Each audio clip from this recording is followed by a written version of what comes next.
اسے تھامے گا، پھر کنارے پر لائے گا، پھر وہ اس کے ہاتھ سے پھسلے گی، پھر وہ گہرائی کی طرف جائے گی، یا پھر اسی طرف بھاگے گا، اور اسی طرح یہی اس کی جہنم کی گہرائیوں میں سزا ہوگی، اور یہ لوپ ہمیشہ ہمیشہ کے لیے چلتا رہے۔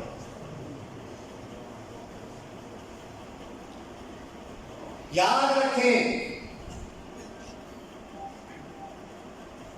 کہ آج کے دن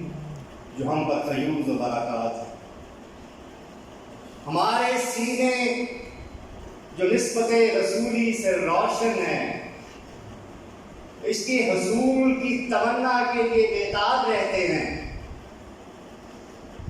جو ہمارے سینوں میں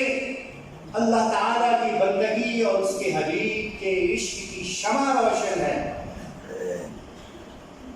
یہ سرکار مولوی رحمت اللہ علیہ کے مرحوم منت، جنہوں نے نسبت رسولی کا یہ پودا لگایا۔ اور حاضرین محترم، اس احسان کا بدلہ چکانے کا یہ عظیم ترین طریقہ اور یہ سلیقہ ہمیں جس ہستی نے سکھایا وہ شیر شاہ غازی غوث زمان قطب دوران اعلیٰ حضرت الحاج پیر ہارون الرشید رحمۃ اللہ علیہ۔ اس سے بہتر اور اس سے خوبصورت احسان اور اچھائی کا بدلہ کیا ہو سکتا ہے کہ انشاءاللہ قیامت تک کروڑوں کی تعداد میں قرآن پاک پڑھ کر آپ کی درجات کی بلندی کے لیے رب ذوالجلال کی بارگاہ میں پیش ہوتے ہیں۔ اور یہ ایسا اعزاز ہے حاضرین محترم کہ سرکار مولوی کے تو درجات بلند ہوتے ہی رہیں گے قیامت تک۔ یہ ہم گناہگاروں اور مسکینوں اور عاجزوں کے لیے بھی اعزاز ہے کہ جنہیں یہ محافل نصیب ہوئی، جنہیں قرآن کریم کی یہ محبت اور یہ دوستی نصیب ہوئی، جنہیں قرآن کریم پڑھنا نصیب ہوا۔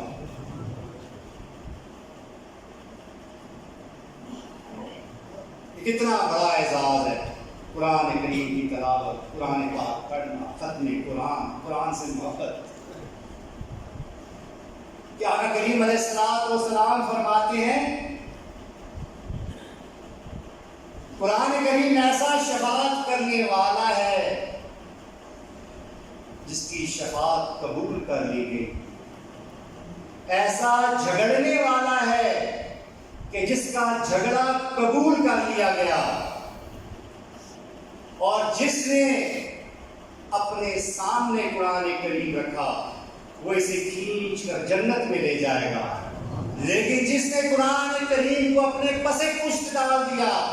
وہ اسے جہنم کے گڑھے میں دھکا دے دے گا۔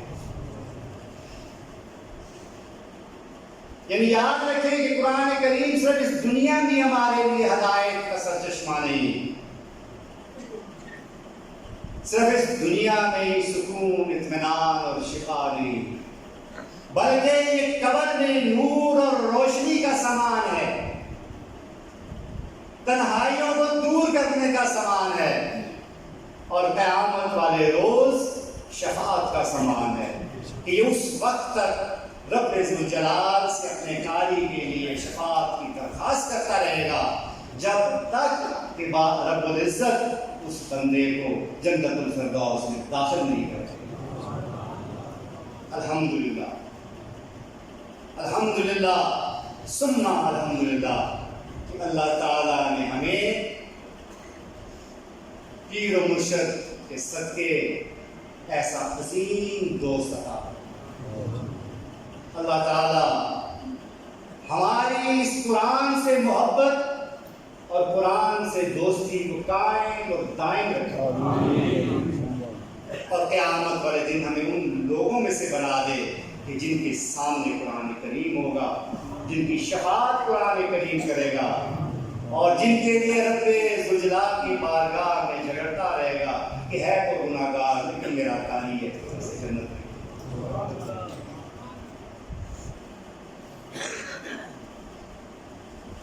حاضرین محترم، اللہ تعالیٰ کے فضل و کرم سے اتنا قرآن پاک جو پڑھا گیا ہے،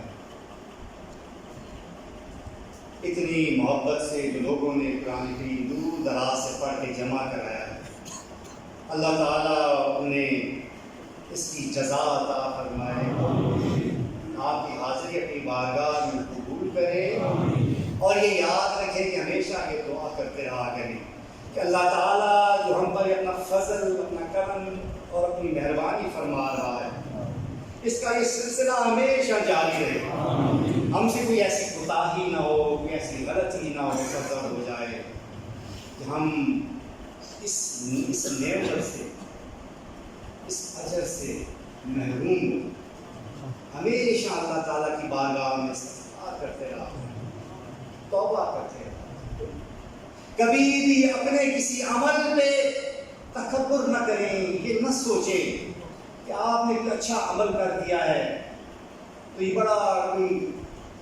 لیکن آپ یاد رکھیں کہ جب بھی انسان کوئی نیکی کا عمل کرتا ہے وہ صرف اور صرف اللہ کی دی ہوئی توفیق کی وجہ سے کرتا ہے، اور جب انسان استغفار کرتا ہے تو اس نیکی پر قائم رہتا ہے،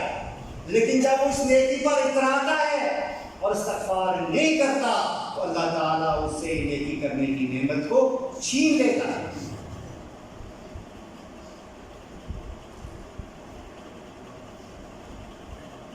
سارے دعا کریں کہ اللہ تعالیٰ